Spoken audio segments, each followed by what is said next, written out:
Assalamualaikum warahmatullahi wabarakatuh. Etika bisnis pertemuan 9 dan Periklanan 10 atau reklame adalah bagian PSA. yang tak terpisahkan dari bisnis modern. Kenyataan ini berkaitan erat dengan cara memproduksi industri modern dengan menghasilkan produk-produk dalam kuantitas besar, sehingga harus mencari pembeli.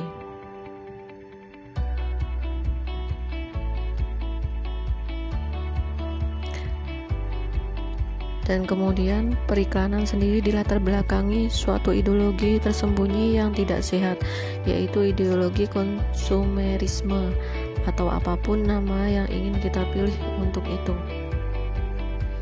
Fungsi periklanan sendiri terdapat dua fungsi, yaitu fungsi informatif dan fungsi persuasif.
Tercampurnya unsur informatif dan unsur persuasif dalam periklanan membuat penilaian etis terhadapnya menjadi lebih kompleks. Seandainya iklan semata-mata informatif atau semata-mata persuasif, tugas etika di sini bisa menjadi lebih mudah. Tapi pada kenyataannya tidak demikian, dengan akibat bahwa etika harus bernuansa dalam menghadapi aspek-aspek etis dari periklanan. Jadi kadangkala dua fungsi dijadikan satu. Itu yang terjadi dalam faktanya sekarang ini.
Tujuan utama pendirian perusahaan untuk memperoleh keuntungan dan keberlanjutan usaha. Perolehan keuntungan tergambarkan dalam bentuk penerimaan dalam dividen bagi para pemegang saham.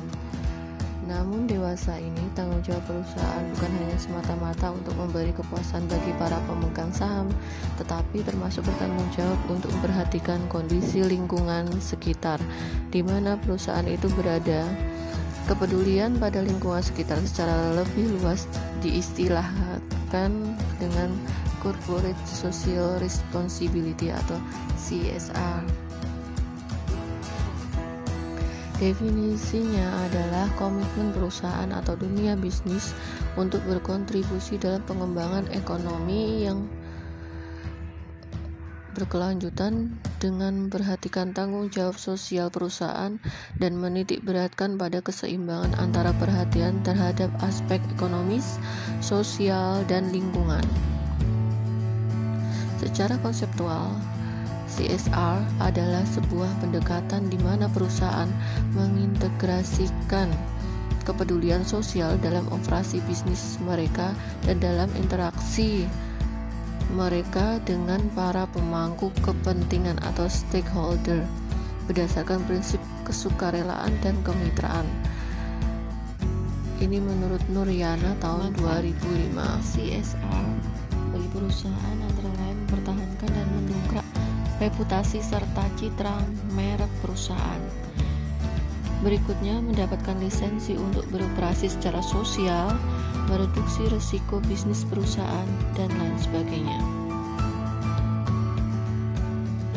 Menurut Saidi dan Abidin, tahun 2004 halaman 64-65, sedikitnya ada 4 model atau pola CSR yang umumnya diterapkan di Indonesia. Yang pertama adalah keterlibatan langsung, jadi bagian dari perusahaan, anggota-anggotanya, karyawannya terlibat secara langsung dalam bakti sosial atau kegiatan amal. Yang kedua, melalui yayasan atau organisasi sosial perusahaan. Yang ketiga, bermitra dengan pihak lain. Yang keempat, mendukung atau bergabung dalam konsorsium.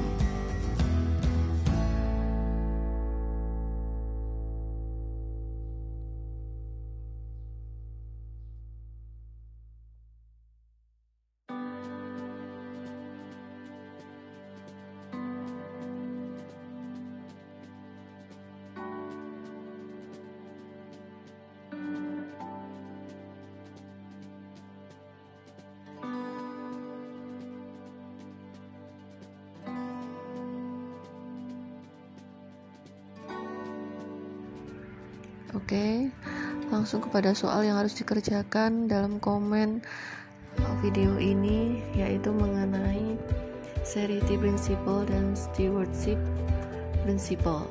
Charity Principle dijelaskan bagi yang memiliki NPM akhir ganjil, dan sebaliknya Stewardship dikerjakan bagi yang memiliki NPM genap. Oke, jangan lupa NPM, nama dan kelas ya. Wassalamualaikum warahmatullahi wabarakatuh.